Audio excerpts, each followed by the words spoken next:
Welcome to this talk on self-esteem, self-worth and self-value. When we're very young, we are taught behave yourself. And they look at you like that. Are you behaving yourself? Are you doing exactly what you're supposed to do right now? If you're not, I may punish you. I may promise you something better if you behave yourself.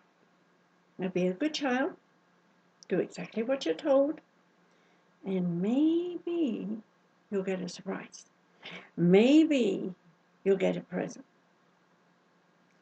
Now, were you watching my face and my eyes and my expression when I was doing that?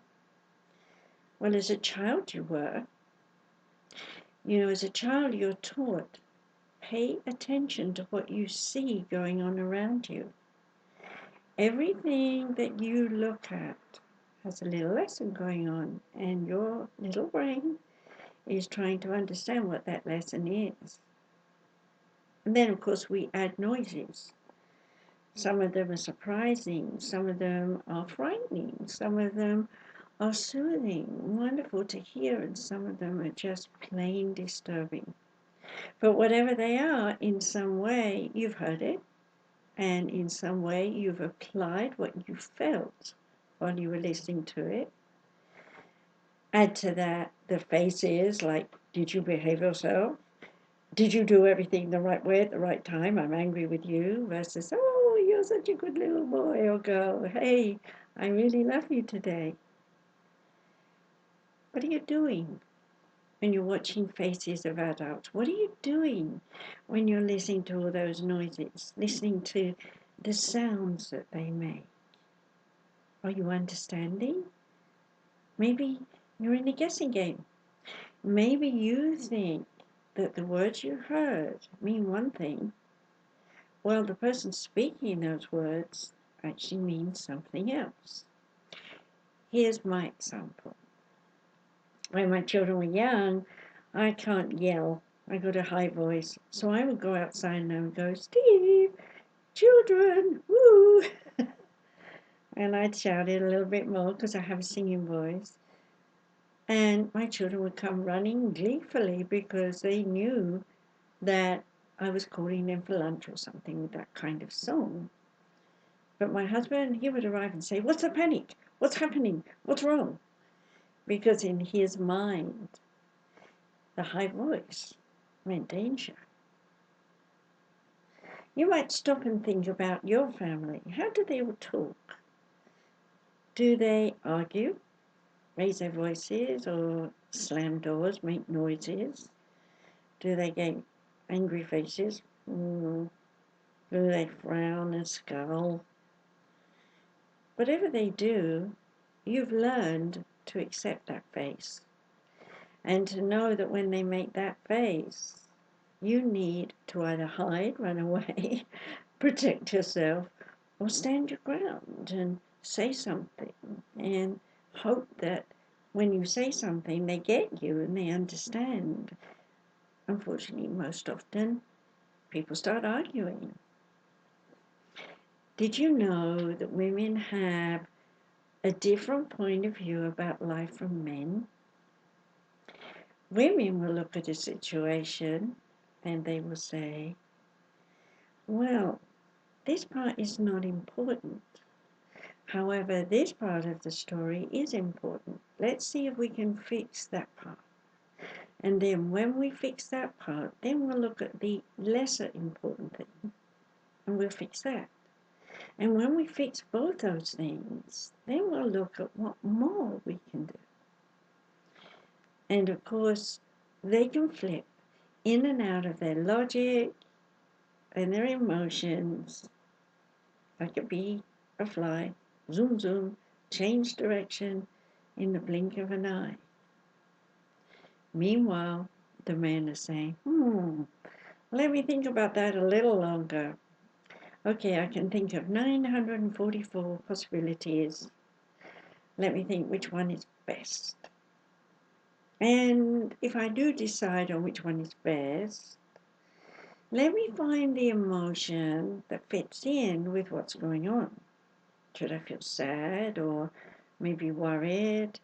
Or maybe I should cry? But then men don't cry, so I should hide that one. While all that logic is going on and all that sussing is going on, they tend to get very angry because they're supposed to be in charge. They're supposed to fix everything. But here they are feeling pretty useless and not quite sure what their woman is saying because she is changing from emotions to logic and from logic to emotions, back and forward, back and forward. He's not used to that. He's saying, here's my one focus. Let me really see it. Is there an emotion? Maybe. Okay, I can deal with these two. And before you know where you are, the male and female species is at loggerheads. Arguments happen. Now imagine you've got young children in the house and they're watching all this. They're going to copy you. They're going to copy everything you do. There was an occasion when Mummy and Daddy were having fun in the bedroom and little Joey was only 18 months, and so they didn't really think he'd notice much.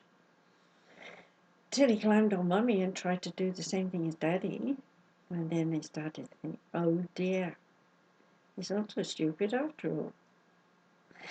Yes, children copy. We all copy from the moment we're born. We copy how to snore. We copy how to breathe, how to hold our head. My family will tend to hold their head over like this when they're talking. So I have to work on that and make sure I keep upright, keep my shoulders in the right place, especially when I'm doing camera work. So yes, body language tells a lot of tales. And if you look at all your family members, you're going to find that a lot of them nod their heads, express their words in ways that you do. But the question is that the way you really want to be? Do you want to be like them? Do you want to copy them? Well, it might be good because you may have relatives that are exceptionally good specimens of humankind. In other words, they're loving, warm, generous, helpful, and they carry themselves with dignity, and they're calm and sweet and nurturing. Isn't that wonderful when you meet someone like that? Well, unfortunately, most of us, we might reach that for a moment or two, but then we flip and we get angry and frustrated. To be Miss Perfect or Mr. Perfect all the time is just too much of a strain.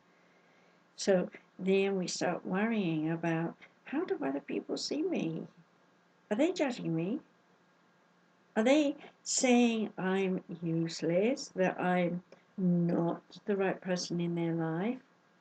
What about boyfriends and girlfriends? Oh, he's nice to me. He smiles sweetly at me. He sees me as a wonderful person. I'm in love with him. And he's looking at you, female, saying, she might be interesting for a few dates. Not my type, really. But she seems to be taking everything I'm saying in, hook, line, and sinker, as they say. So I'll play along. I'll get what I want. And then she's saying, oh, he loves me. I'll give him all I want. All I want to get from him, he'll give me back. Suddenly, he's gone. Just like the music. The tigers come at night. And they are warm, soft, and tender. And in the morning, they're gone. They're nowhere around. And many women are left with a baby or a decision to make. But sometimes there's a little bit of a difference. Sometimes the man does have a consciousness and he comes back and says, okay, I'll do the right thing and we'll get married and we'll bring up baby together. But then when we start to mix our cultures, our histories, our religions, our philosophies, all the things that we've learned in school, all the things that our best friend told us that we believe, all the things that mum and dad demonstrated that we accepted as normal, and so much more. All the people you talk to in the bus line, or all the people you talk to in school that you can't even remember now, or at work in some place you've long forgotten. They've all had an influence on you. You've heard their words, you've watched their faces, you've taken on some of their characteristics. You are an amalgamation of that history, and there is the man you think you love for the rest of your life, and he's got his history. And together, you swap, you share, and you suddenly think, we've got a lot in common. But then you get married, and the bills come in, and the babies arrive, and the illnesses turn up, and anything else you can possibly think of turns up. And suddenly, hey, Mr. Wonderful isn't so wonderful. He's got faults. He's not telling you what you want to hear. Or he's not saying and doing the things you want to hear, because whatever he's doing doesn't fit in with mom and dad and all the friends and the history you've ever had. He's an unknown personality. He's someone you have to get to know. So now you have to put down your history. You can't judge. You love him desperately. You just have to say, okay, what's different? What's going on? I'm going to adapt. I'm going to learn to see things from his point of view. And you try that. But the problem is you're looking with your eyes and your brain at him with all the memories of your life, trying to adapt to see through his eyes and his brain with all your stuff. And unfortunately, he's doing the same. So even when you explain and share, even if you go and see a counselor like me and you have discussions, you can't step out of your body into his body or her body and look out at the world through his or her eyes with his or her thoughts. You're stuck. You're stuck with your life. And if you blame and shame yourself or them, then it's not long before you have this finger here pointing, accusing, judging, controlling, manipulating, to a point of boom, destruction. And in that moment of destruction, you make up your mind. These ideas that are going around here in your brain are saying, I'm sick. I'm tired of this game. And you become sick and tired because your brain is saying, be sick and tired. Or you might be saying, I'm fed up with this situation. I've outgrown this situation. But I have children. I can't walk away. I can't do anything else. I'm not trained for anything else. We'll starve to death on the streets. We'll never find work. I'll stay. I'll stay with the known, even though I am unhappy. I got to be honest, I did that. Didn't do me much good. I ended up driving myself into a point of illness, Parkinson's disease manifested, and I had pills that were supposed to calm me down. They're actually heroin-based extract, and yours truly died. Well, that was okay because it got me to understand, hey, I was too much looking through these eyes, listening with this ear, advising through this mouth, every single person I met. And none of it was giving me in my heart, right here, the nurturing and the love that I needed. Yes, I'd had my spirit guides with me my whole life. Yes, they talked to me in my head like I'm talking to you, so I could hear them. And they would tell me, you don't need to think like this. You don't need to listen to that nonsense. You don't need to feel this way. You can change. And I would say, yes, but it's easy said and hard to do.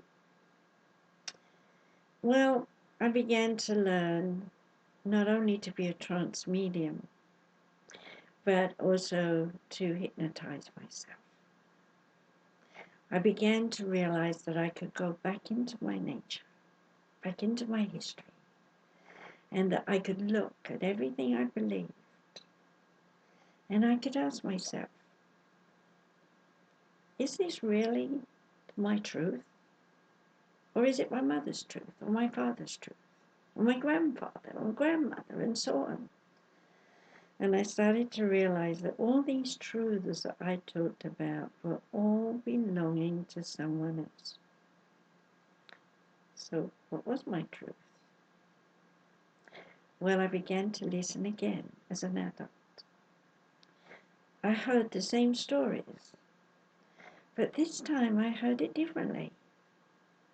I didn't hear them moaning and groaning and complaining and asking me to fix them. Instead, I heard my own voice in them, moaning and groaning and wishing someone would fix me. And when I was angry, I watched other people who were angry. I saw their faces, face. And I thought, oh my God, is that how I look when I'm angry? So I stuck a load of mirrors all around my house so that whenever I was yelling at the kids, I could catch me in a mirror. One of my friends thought I was being vain. I said, oh no, I want to see what people see about me when I'm angry. And once I saw it, I went, I'm not going to code my brain into my face to look like someone who is about to scream and rant and rave and throw a fit. No way. So instead, I learned to smile. And as I learned to smile, I started to realize that I could see the funny side of things. How can you say in a given situation when someone's yelling and screaming at you that something is funny? Well, you can if you step back. If you stop thinking that you're involved in the situation, but rather on the premise, as it were, of what's going on, as though you're a stranger looking on, you'll see something different. And whatever you see, it may be someone's insecurity, it may be a little curl on their head that's sticking out looking really silly. But in the moment that you see it, you see something funny. It calms your thoughts down. It calms your mind down. It calms your emotions down. And suddenly things aren't so serious. Here's my last little secret for you today. When I'm angry, which is not very often these days, I go into my shell and I sing my anger out. So here's a silly little example. I am so angry today. My child did not tell me what he wanted to do. So I have decided to go to bed early and enjoy myself with a book. Well, I'm no opera singer. Nor am I lecturing or teaching my child. I'm telling myself it's okay by singing to change my energy and to do something better in my life. So, if you don't want to sing, put on your favorite happy music, dance around the room, move your energy, say to yourself that which you're worried about today will change for tomorrow, and that everything you think happened in your past is not important anymore. All that's important is what you've learned, and use it in the future when you're ready to do something that really gives you so much joy that you don't even have time to be unhappy, angry, fearful, painful, etc. So I'm glad you've listened to this talk. Make sure you come back for more talks as I make them. Be happy now.